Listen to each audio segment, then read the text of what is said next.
Sometime after sunset, a group of men gathered together in Kandahar to savor the moment they made history. Televisions had been banned in Afghanistan, but these men were honored guests. Osama bin Laden and his Al-Qaeda faithful were there to watch the horror of 9/11 unfold. What Al-Qaeda call the Manhattan Raid. So the West invaded Afghanistan. There was a belief it could be done quickly, with a very light footprint. We could be in and we could be out again. And we ended up doing neither one thing nor the other. Instead, 47 nations, America and Britain especially, have been sucked ever deeper into a quagmire. Oh, I used to ask myself every time I went to Afghanistan, what are we doing here?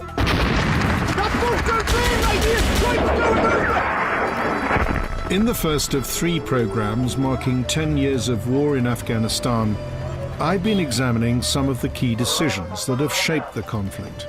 A conflict that's cost many thousands of lives, including more than 370 British servicemen and women.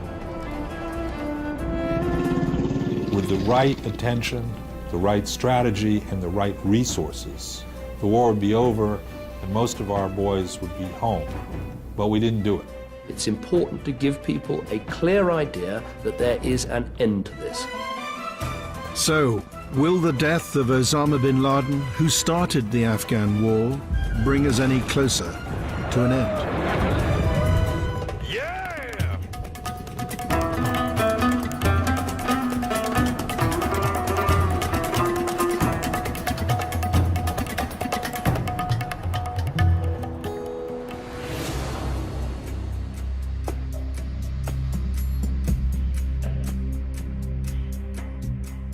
2 years before 9/11, Afghanistan's UN envoy arrived in New York. There, he handed in his resignation. I went to the Security Council and said, look, I have done everything I know, and it has got us nowhere. I haven't got anywhere because you are not supporting me. You are not interested in Afghanistan. But you are wrong. Afghanistan had become a pariah state. The Taliban government had allowed Al-Qaeda to establish its base there, from where Osama bin Laden had declared a holy war on Jews and Christians. The Taliban shared with Al-Qaeda its medieval version of Islam. The United Nations had been trying to persuade the Taliban to kick out Al-Qaeda.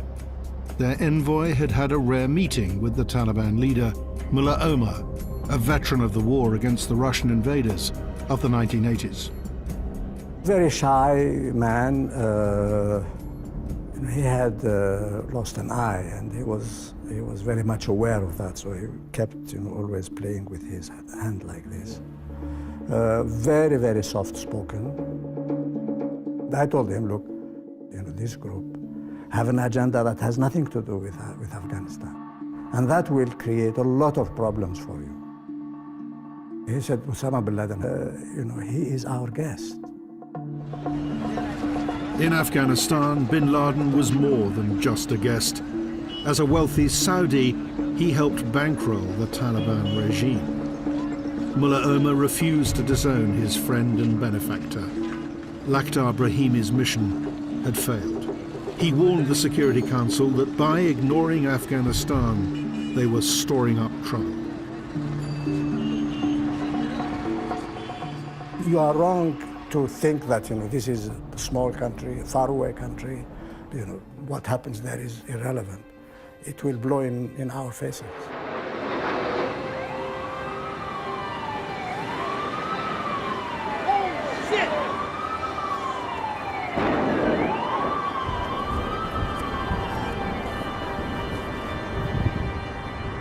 The impact of 9/11 cannot be understated. It was the deadliest attack against America in its history.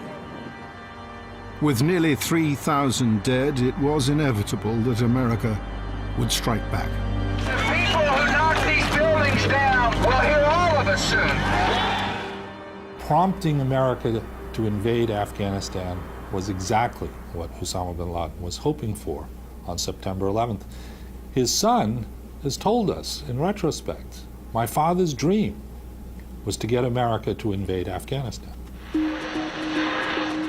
To me, it's just common sense, though. Obviously, you gotta go get the guy. America gave the Taliban every chance to avoid war. All they had to do was hand over bin Laden. If bin Laden's the guy we want, then the assassination team out and get him.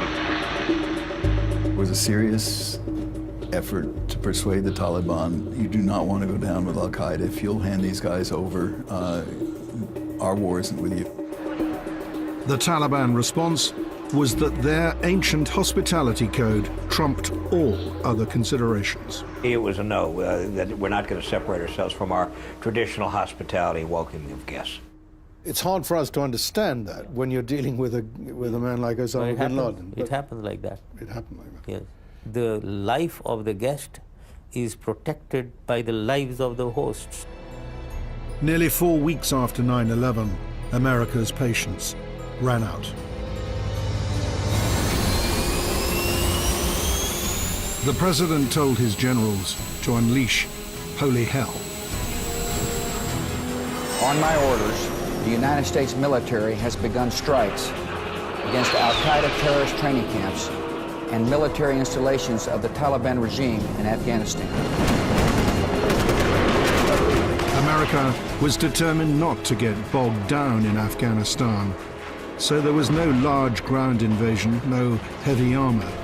Instead, America relied on CIA operatives, precision, speed, just 1,800 troops, and buying up Afghan militias.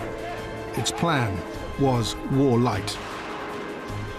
We sent in 20 or 30 CIA officers with several $1 million in walking around money and bought the Northern Alliance over to our side. The Northern Alliance was a coalition of warlords which had once ruled much of Afghanistan. They were a ragtag militia, now aligned to the world's most sophisticated fighting force.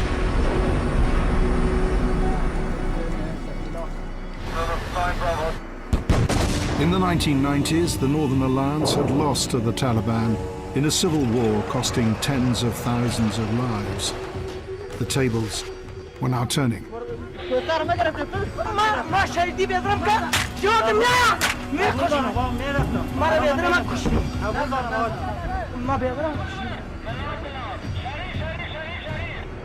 On the 13th of November 2001, just 5 weeks after the invasion, the Northern Alliance captured the capital, Kabul. It looked like the war was over. That's not what Osama bin Laden thought was going to happen. He thought it was going to be a long, protracted guerrilla struggle. He was surprised.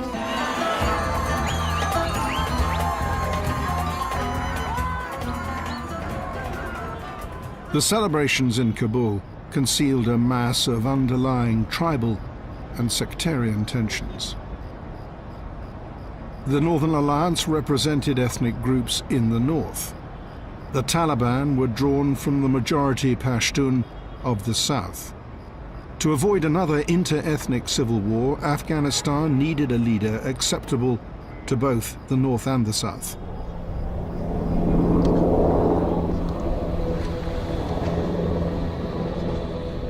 That leader was a Pashtun who teamed up with US Special Forces at a secret airbase near the Pakistan border. His name was Hamid Karzai. In 2001, my mission was to link up with Hamid Karzai. I liked him immediately. I can't say I've worked with many Afghan warlords before, so maybe they're all equally personable. But Karzai was a very modest man, very polite. Captain Amarine's mission was to help Karzai raise an army against the Taliban. The Taliban had retreated south and were regrouping for a last stand in their spiritual home in Kandahar.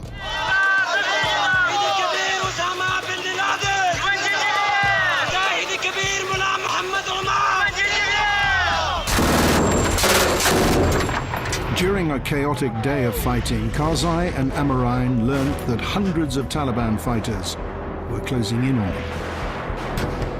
Basically, as all hell was breaking loose and we're waiting for the Taliban to overrun our location and kill everybody, Karzai was standing out there in the street, calmly directing people and trying to gather up guerrillas to fight with us. He was definitely cool under pressure.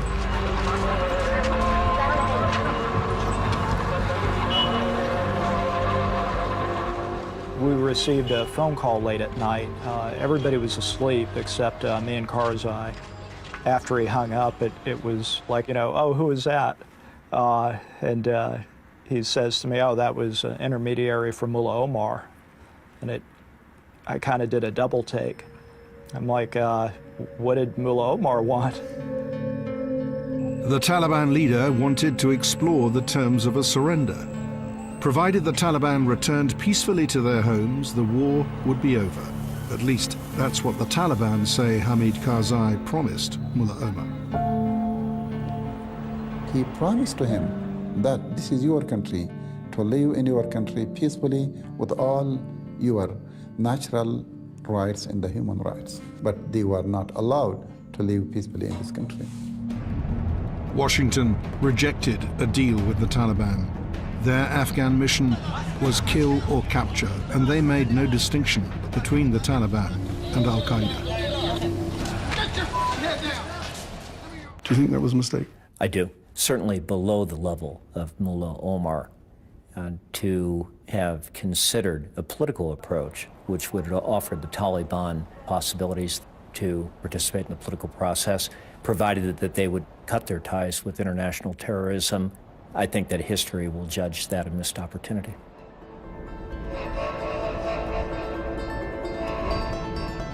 Because Washington wanted to get in and out of Afghanistan swiftly, there were few US troops to chase the fleeing Al-Qaeda and Taliban leaders. The hunt for Osama bin Laden took special forces to a network of caves close to the Pakistan border. This top hill, very top up there, that's supposedly where bin Laden's hanging out. The Americans had deployed less than 100 troops with which to seal all routes out of these vast mountains. Bin Laden slipped away, as did the Taliban leaders. We took our eye off the ball and gave Osama bin Laden and Mullah Omar a remarkable second chance. And in one of the most brilliant military comebacks of modern times, the Taliban went from the ashes of defeat to being on the outskirts of Kabul in a matter of less than a decade. Any hope that the Afghan war would be brief vanished when bin Laden and Mullah Omar slipped across the border into Pakistan's Pashtun tribal lands.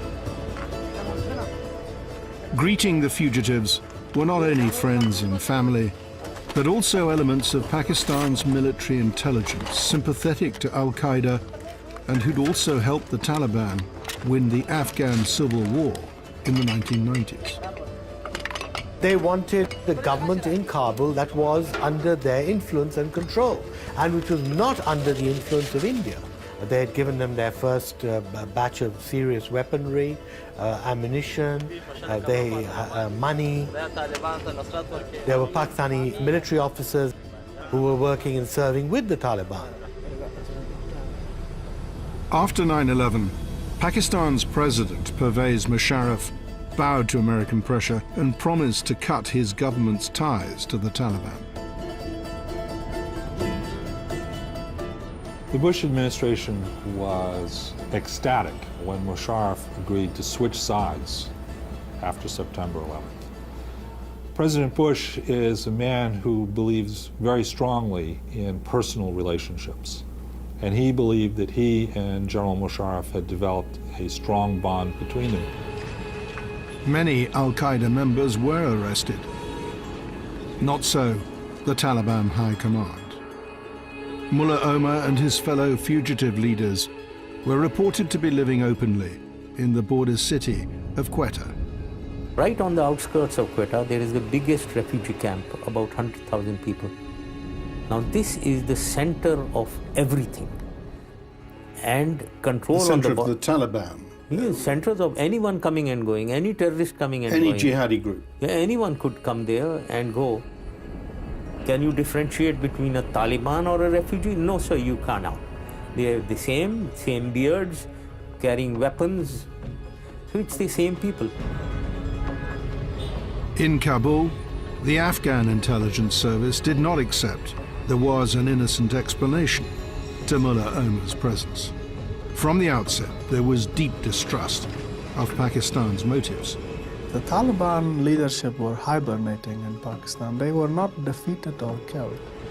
The Americans received verbal assurances from President Musharraf that Pakistan will cooperate, but they kept the Taliban intact. I mean the leadership of the Taliban.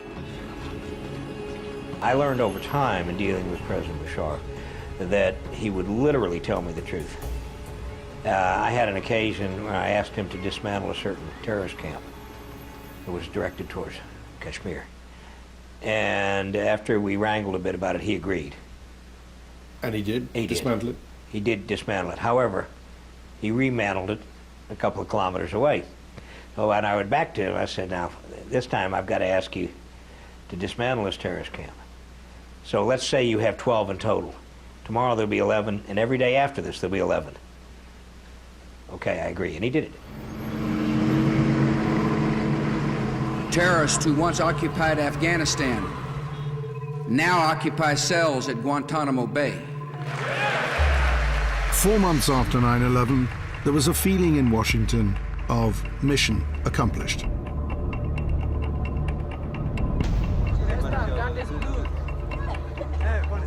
Liberated from the austerity of the Taliban regime, Afghans celebrated the birth of new freedoms, a free press, a role for women, and eventually the first democratically elected head of state.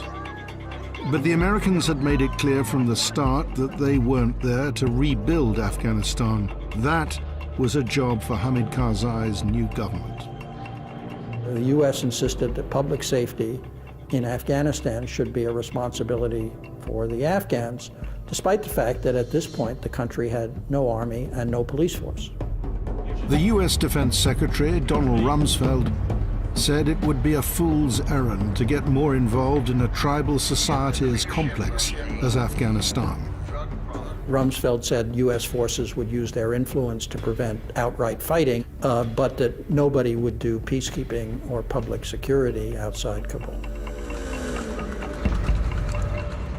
Get that in Colchester, would you? Britain led the first group of international forces to assist with the security of Kabul. That left 80% of the country, more than twice the size of the UK, unsecured. Who did Secretary Rumsfeld think then was going to keep law and order if it wasn't going to be a stabilization My force? view is he did not care. How did he imagine that stability was going to arise out of I don't think he cared about stability.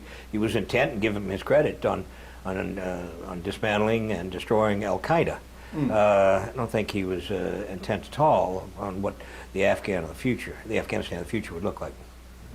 It's generally right not to put ourselves in the business of trying to govern a very foreign country for which we had neither the cultural nor the linguistic capacity to do it, and which would have dragged us into Afghan quarrels, and pretty soon we would be the problem. Not as an occupying power, but it's beyond our competence.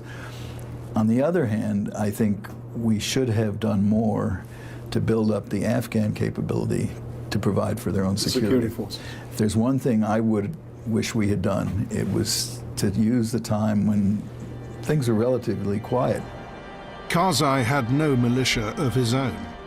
His interim government, brokered by the UN, included warlords, the same people whose violence and corruption had given rise to the Taliban. While they occupied cabinet seats in Kabul, their militias filled the power vacuum outside. People forget that he didn't create this administration. We did, with the international community, including the United Nations, including myself. We formed this government, and we told him, please come to Kabul and lead this group. We allied ourselves with former warlords, and our objective was to destroy Al Qaeda And we very much then created and empowered a group of political actors not accountable, and also people who, as they grew in power, actually caused more instability. In all this, the Taliban, who just months earlier had been the government of Afghanistan, seemed to have just vanished. I was one of the people who was saying, look, where are the Taliban? These people controlled 90% of the country a few weeks ago. And what was the response?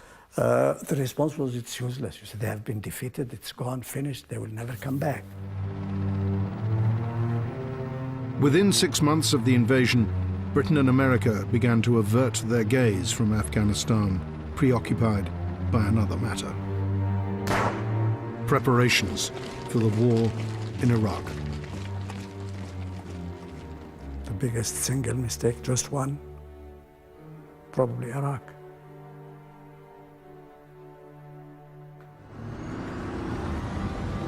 We didn't know then. The most important player in Afghanistan, to the Americans, was absent-minded from day one, was looking somewhere else. The world was now focused almost exclusively on Iraq, while Taliban gunmen started to cross the porous border into southern Afghanistan. It was March 2003, just 18 months after the invasion. The Taliban were back. The Taliban went into Kandahar, and they were looking for targets. And, there were very few targets. I mean, there were just Afghans living there. There were no foreign troops there. There were a few Afghan government representatives who really weren't worth killing as far as the Taliban were concerned in those early days. So the Taliban just went further and further in to Afghanistan looking for targets. The United Nations in Afghanistan has ordered its staff not to travel by road through the area where an international Red Cross worker was murdered last Thursday. He was ordered out of his car by a group of armed men and then shot. You had American generals sending off cables saying, something is happening, sending cables even to Rumsfeld. And I think Rumsfeld ignored them. The White House ignored them. We clearly have moved from major combat activity to a period of stability and stabilization and reconstruction and activities.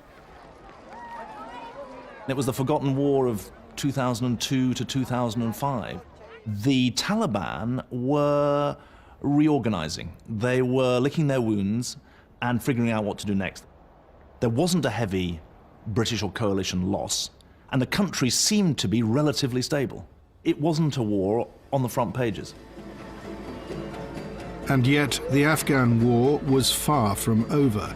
In fact, it was about to reignite. By 2005, NATO was in control and did what Washington had so opposed at the start. They increased troop numbers and inched towards nation building. NATO wanted to extend the authority of the Afghan president, Hamid Karzai, beyond Kabul. Britain took on Helmand province.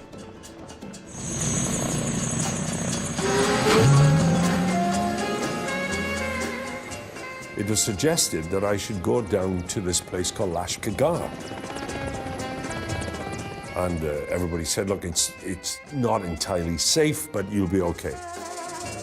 Boarding an old Russian helicopter, Britain's Foreign Office minister decided to take a look for himself at Lashkargah, capital of Helmand province. And as we came into Lashkargah, I saw down below me this Beaugest fort. The commander was a guy called Colonel Hogberg. I said, what's it like here? And he said, well, sir, it ain't the end of the earth, but you can see it from here. He said, you could be wandering into a fight between two tribes or sub-tribes or villages over water rights. You could run into a drugs convoy. And he pointed out to me some of these drugs columns actually had anti-aircraft missiles on them. You could be running into Taliban or just a village that didn't like strangers. He said, we don't hang around because you never know who's shooting at you. I mean, this really struck me at the time as being an observation we ought to take a bit of notice of. Helmand had little infrastructure, few public services, no functioning security, economy, or justice system. The Blair government's vision for Helmand, however, did not lack for ambition. The original vision was that Karzai would be able to create a growing and sustainable peace, and that this would create a space in which governance would spread. And some people likened this to creating Belgium in a couple of years. A team of experts was dispatched to Helmand by Whitehall in late 2005. Their task was to plan the delivery of this vision, with troops providing protection and expected home in just 3 years.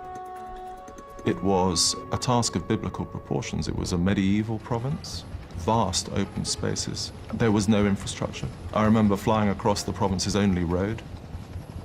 Corruption ran from top to bottom. So when one looked at all of this, one saw a rudderless expanse of not much, where the principal economy was drugs. Some estimates said that 80% of the population were illiterate, and that extended to many key functions in government, including the director of education, who could not read or write. We didn't know how many police stations there were, and the chief of police wasn't really sure either. There were sporadic outbursts of violence because of the drug trafficking. And when I asked the American officer what background research I should do to understand Helmand a little better, he said I should watch The Sopranos. On their return home for Christmas, the planners met up with their Whitehall masters. The planners told them their vision for Helmand was unrealistic. The overwhelming impression I had of that afternoon was of the clock ticking. The conclusion that this was not achievable in 3 years was not an acceptable conclusion. There was an unforgiving timeline, and there was no time for discussion. The planners were told to get on with it, but they weren't the only ones asking awkward questions. The Foreign Office Minister wrote to the Ministry of Defence. We had planned to go down there with 3,300 troops. We had 30,000 in Northern Ireland. Are we sure that we're going to be able to do something about this? And have we got enough helicopters? Have we got enough water? Can we do all of this? The generals said yes, yes, and yes. The military momentum was unstoppable. Britain was going to Helmand, come what may. 16 Air Assault was the brigade chosen to provide protection for the reconstruction mission. They did anticipate some fighting. There was an awful lot of grenade launcher practice going on down the ranges. And there wasn't much of a queue for the development brief. There are a lot of stripped-down vehicles going past with 50 cals on the top. This was, I think, every soldier's dream, Afghanistan. Hugely historically resonant, extraordinary country, classic soldiering. Perhaps as a former soldier myself, I understand that. My sense was that they had come with a larger place in the plan for malleting the Taliban. No, I mean, I dispute that. I mean, I'd been in the military for 24 years. I'd been on a lot of operations. I knew the consequences of the wrong use of force. I'd been in Afghanistan twice before. The force deployed gave a maximum of only 800 fighting soldiers, so the reconstruction mission was limited to the central area of Helmand, around the capital Lashkargah.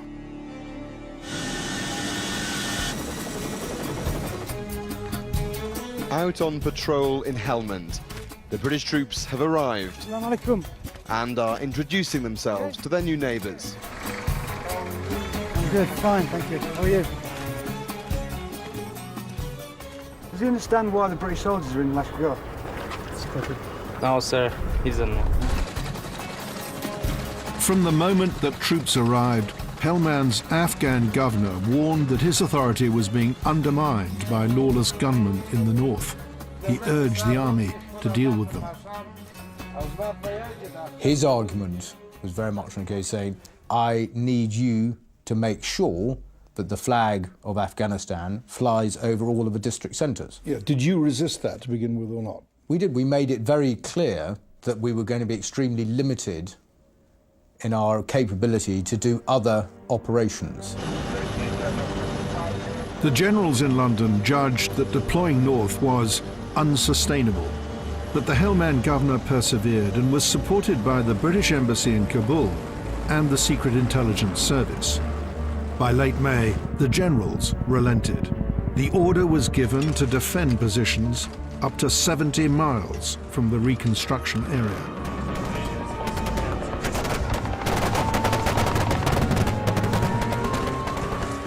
By late June, the army was thinly spread across 3 new flashpoints and about to stretch to yet a 4th, the town of Sangin. There were no angels in Sangin. There were 2 warring drug cartels, effectively, in Sangin. And here we were about to deploy British troops in between those 2 drugs cartels. I did everything I possibly could to engage anyone who had decision-making authority to say, this is madness, this cannot be happening. But it was. The arrival of the troops stirred up a hornet's nest. I was furious watching that type of decision-making that ended up uprooting the entire plan that we'd devised.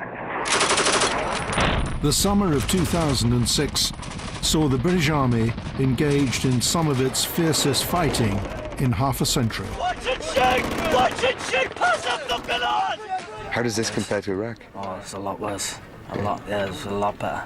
No, we didn't see any action in Iraq. About 8 it's more or less every day can guarantee small arms fire incoming like.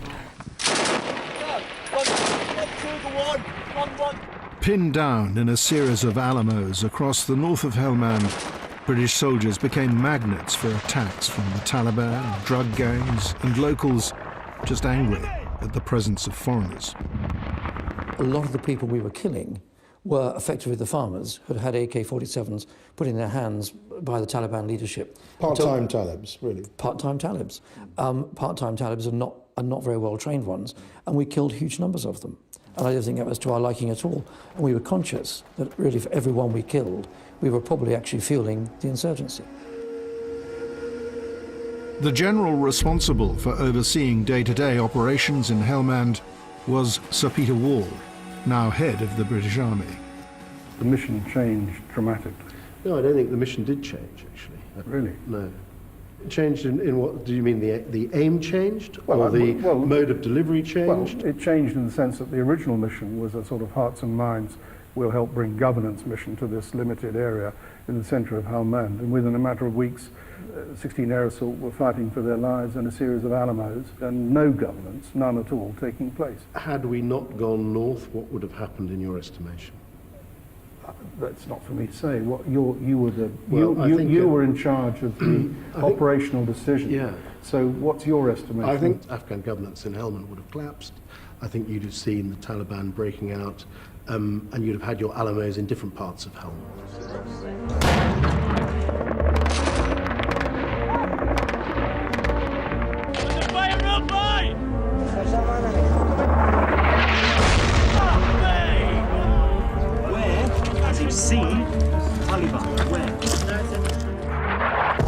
The original mission was to win hearts and minds. You would accept, I guess, that if only because we needed to protect our soldiers, that quite a lot of Afghan hearts were lost in the process. Undoubtedly.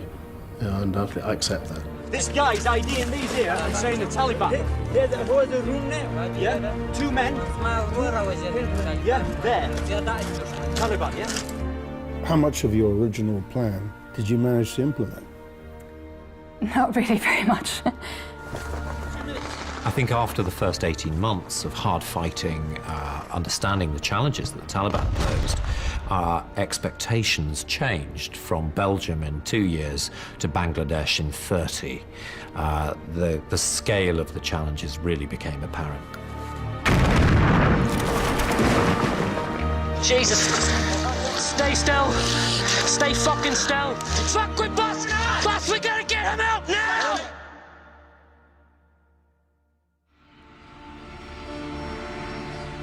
In the first 5 years of the Afghan conflict, 2 British soldiers had been killed in action. In 2006 alone, that rose to 39. A slow drumbeat of death began to roll. Ministers said the sacrifice was about keeping the streets of Britain safe by denying al-Qaeda a safe haven in Afghanistan.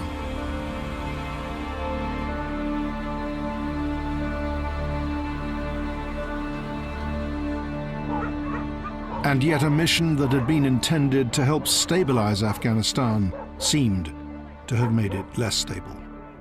There's no doubt that the Taliban are growing in confidence, and they're focusing their attention nowadays on Kabul. Well, another bomb blast on the streets of Kabul. This is something that's becoming increasingly familiar. By the start of 2007, violence had spread across much of the country, with a 7-fold increase in suicide bombings. Many were being planned and executed from Pakistan. The then US commander was General Karl Eikenberry. He had regular meetings with the Afghan president, Hamid Karzai. Many of my conversations with him were conversations of maybe 60 minutes, and 58 minutes would be spent on Pakistan. And my view was, initially, he seems to be obsessing on this subject. But I have to tell you, as I look back on it, no, he was absolutely correct. It was a very serious problem. I think around that time, Pakistan came to the conclusion maybe the coalition was going to be short of breath.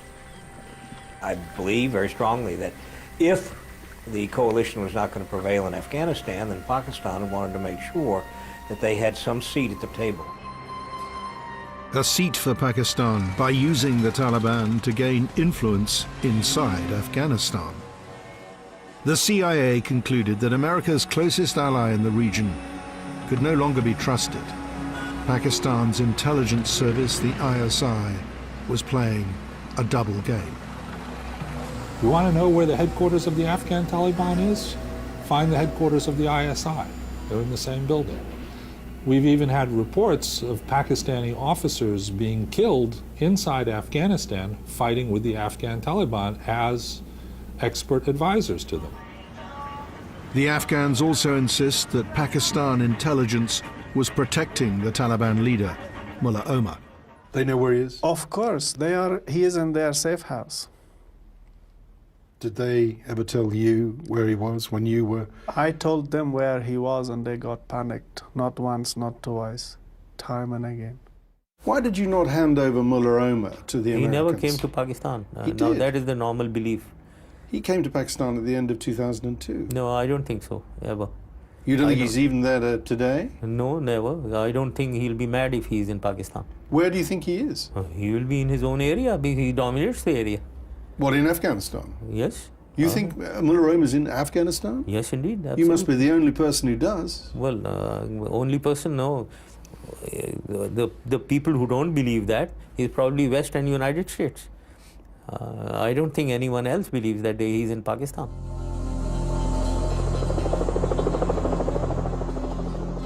By the end of 2008, many of the Bush administration's major goals for Afghanistan were in reverse.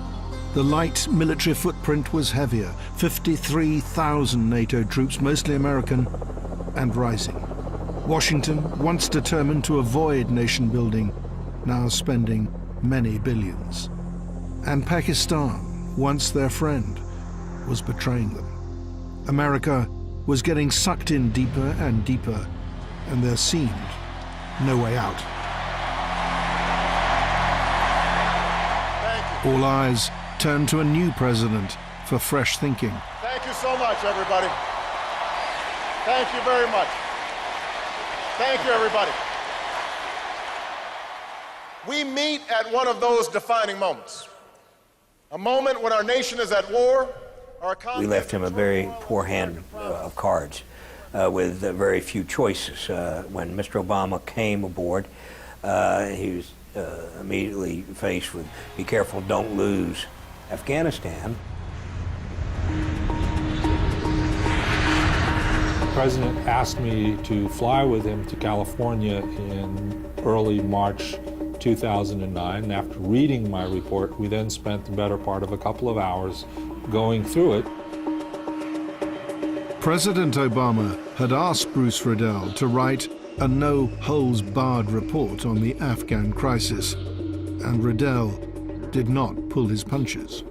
Defeat is what we were staring in the eye 2 years ago. Catastrophic defeat in Afghanistan, with the Taliban taking over the southern half of the country and maybe being able to march on Kabul at some point in the future, and the NATO alliance fragmenting and falling apart. The president ordered his staff to go back to basics. What exactly were America's goals and how best to achieve them? A grueling policy review ensued. It would take 8 long months.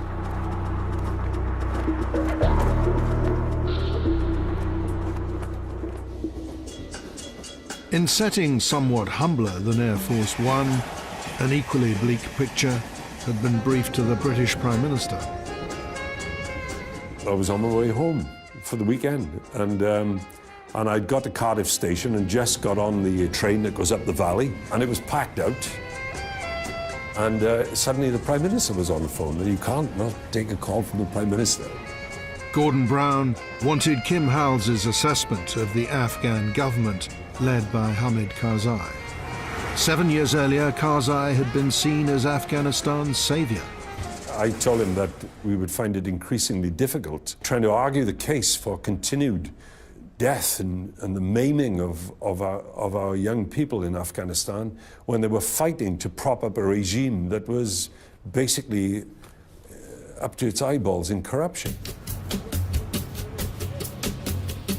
These mansions had sprung up in a part of Kabul exclusively reserved for Afghanistan's military and political elite.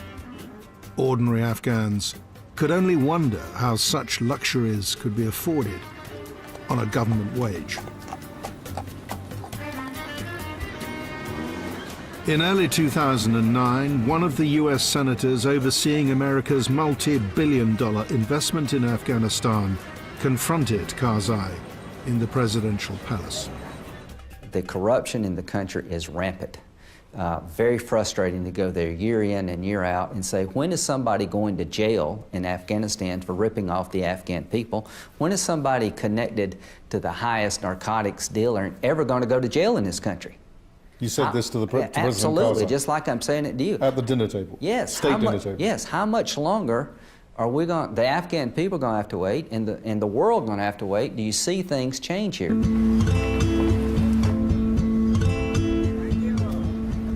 This is Afghan MP Dr. Bashar Dost, famous for giving most of his salary to the poor. In 2004, he resigned as Karzai's planning minister in protest at the epic scale of corruption. Karzai offered to let Bashar Dost head a new anti-corruption commission. He agreed, but only if he could investigate Karzai's cabinet. I said to Mr. Karzai, we must start to fight the corruption in the staff of ministry, in the staff of presidential palace, in the Supreme Court. What was his response? He refused. He refused that I start the corruption in top level of Afghan state. It was the reason that he didn't accept my condition. So you left the government? I left the government. In August 2009, Karzai stood for re-election. Voting is underway in Afghanistan's presidential election. Corruption, fraud, apathy, and the threat of attacks from the Taliban. The allegations of vote rigging and fraud have been ringing across the cities, the valleys, and the plains of Afghanistan.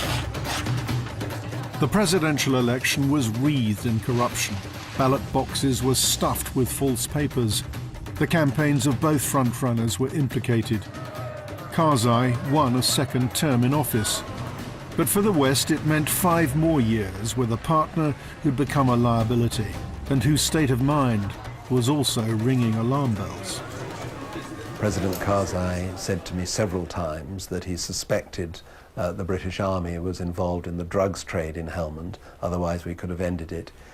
He was sure that if we really wanted to, we could defeat the Taliban in Helmand, and we were choosing to keep the fighting going in order to give us an excuse to be there. I mean, it's an extraordinary paranoia. Afghanistan was beginning to look like just another tin pot dictatorship.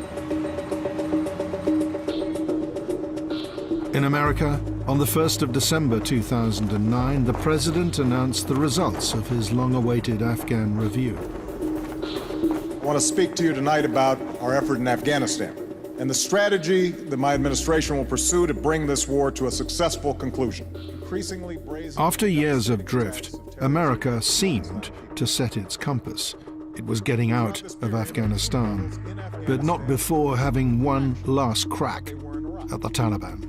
If I did not think that the security of the United States and the safety of the American people were at stake in Afghanistan, I would gladly order every single one of our troops home tomorrow. To reverse the Taliban's momentum, the generals told the president there'd need to be a military surge. The president sent another 30,000 troops to war. This has taken the total number of troops in Afghanistan to 142,000. What you do today, you're going to live with that shit for the next 10, 20, 30 plus years.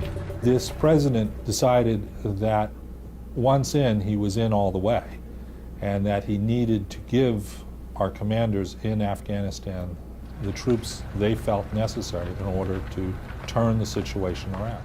For the first time, we had, if you like, the end state quantified in military terms.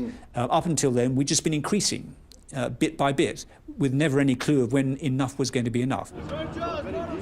The Americans decided that to secure Helmand, 30,000 troops were needed. The most Britain could supply was 10,000. If the Americans hadn't gone into Helmand, there would have been a strategic defeat for the British Army. Well, there would have been an inability to get our strategic objectives secured because the force levels that were required were beyond us. I mean, that's not, I think, quite the same as a strategic defeat for the British Army. It's a strategic defeat for NATO, but the British Army would have done its job magnificently. The purpose of the surge is to clear ground held by the Taliban. Smoke it! Get it, bitch!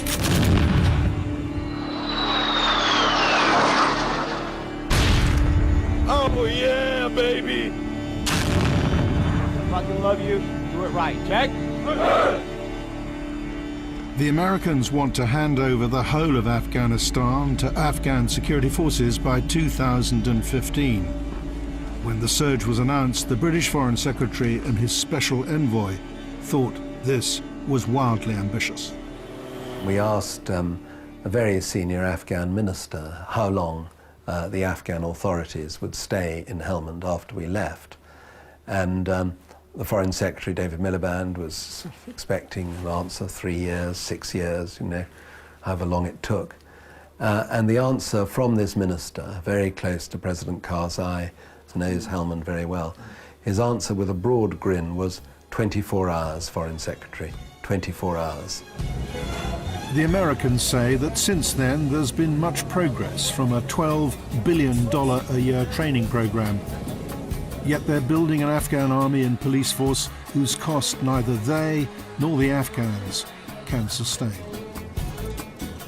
And corruption and drug taking are still endemic, even while on guard duty. Ultimately, as long as the Afghan government lacks legitimacy with the overwhelming majority, its security forces may not be able to hold the Taliban at bay. At the end of the day, if you're going to follow a counterinsurgency strategy, you must be true to its precept. And one of the principal precepts is, in a counterinsurgency, you're only as good as the government you represent and serve. And in this case, it's the government of Afghanistan.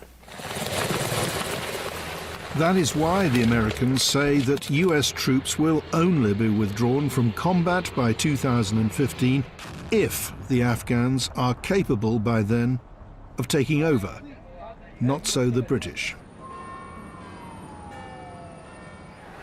In May last year, Britain got a new leader. Like the President, the Prime Minister says he too will withdraw combat forces by 2015. I believe the country needs to know there is an end point to all of this. So from 2015, there will not be troops in anything like the numbers there are now, and crucially, they will not be in a combat role. Unlike the American president, however, the Prime Minister intends to withdraw from combat by 2015 whether or not Afghan forces can prevent al-Qaeda returning to Afghanistan, even though that's always been the justification for our soldiers dying there. If the assessment, as at the end of 2014, is that Afghanistan hasn't been hardened against the return of al-Qaeda, might that deadline have to slip? No, the deadline is a deadline and it won't slip. We have paid a very, very large price in terms of the number of young men and indeed some young women that we've lost in Afghanistan, now over 360 people.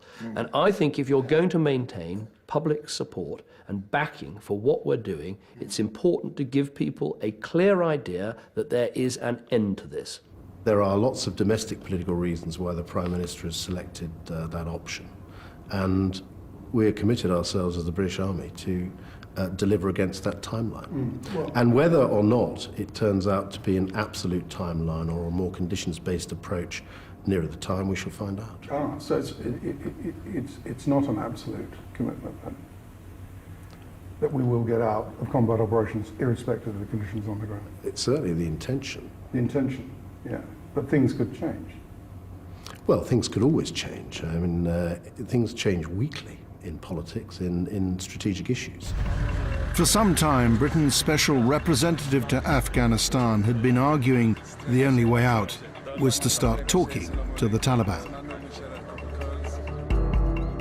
Last summer, Sharad Cooper-Coles attended a summit of Afghan experts at Chequers, hosted by David Cameron. Stabilizing Afghanistan isn't a question of pumping in more and more troops or training up a vast national army to garrison the country. It's arriving at a political settlement and then using military force to underpin that settlement, but not to deliver it.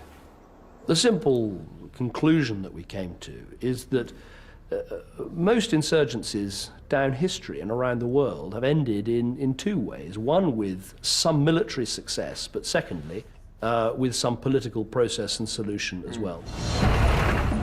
The new Prime Minister decided it was time to take political risks to start talking to the Taliban.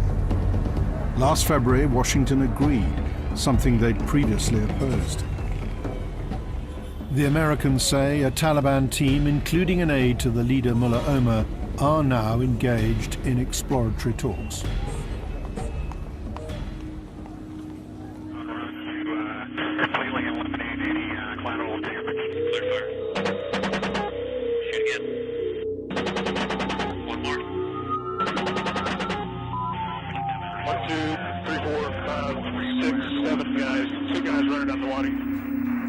But whilst American officials are talking to the Taliban, American special forces are also seeking out and killing many individual Taliban commanders.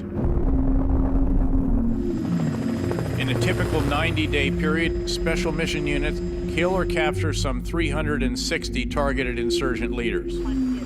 The Americans say that only this relentless, lethal pressure will persuade the Taliban to negotiate seriously. The Taliban say the only outcome will be yet more attacks directed at coalition forces. They consider that the continuance of war in this country is not in the benefit of their people. But in practice, they are using their military policies, military operations against the Taliban They are forcing Taliban to go towards the military, to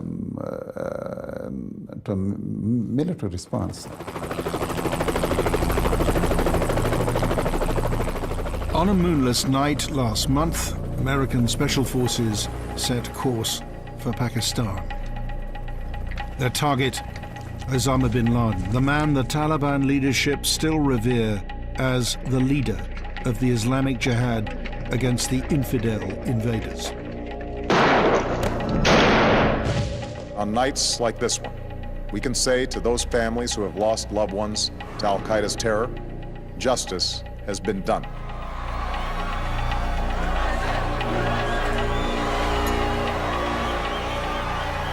I couldn't be more proud. It's been a long 10 years.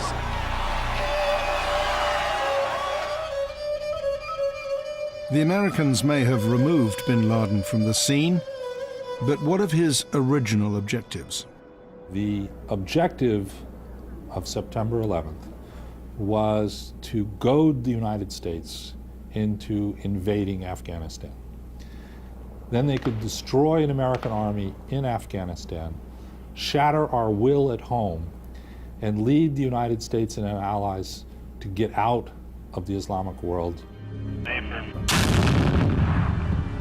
Bin Laden did provoke the longest war in America's history, and the financial cost has become unsustainable, never mind the human toll.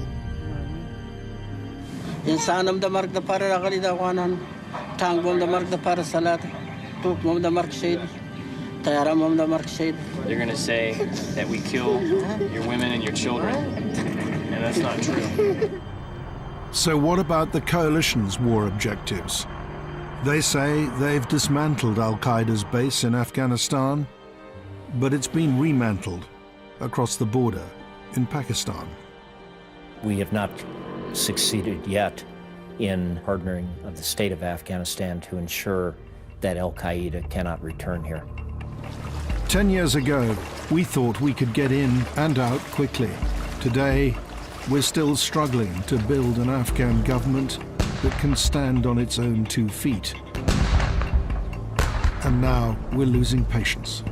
I mean, I think no one really understood, perhaps still no one really does understand the scale of the challenge we've taken on in Afghanistan. We would never, in the 19th century, have created a colony, run it for 5 or 10 years, and then said it's over to you now. But that's really what our so-called strategy in Afghanistan is. If it's going to take 30 years to stabilize Afghanistan, let the Afghans go through those 30 years of stabilization, because we will never do it. We have not 30 years, but just 3 years to get it finally right. The armies of the international coalition are all heading for the exits. Next week, Mark Urban tells the inside story of the bloody 5-year battle for Helmand, with unique access to the generals and frontline troops who've had to fight it.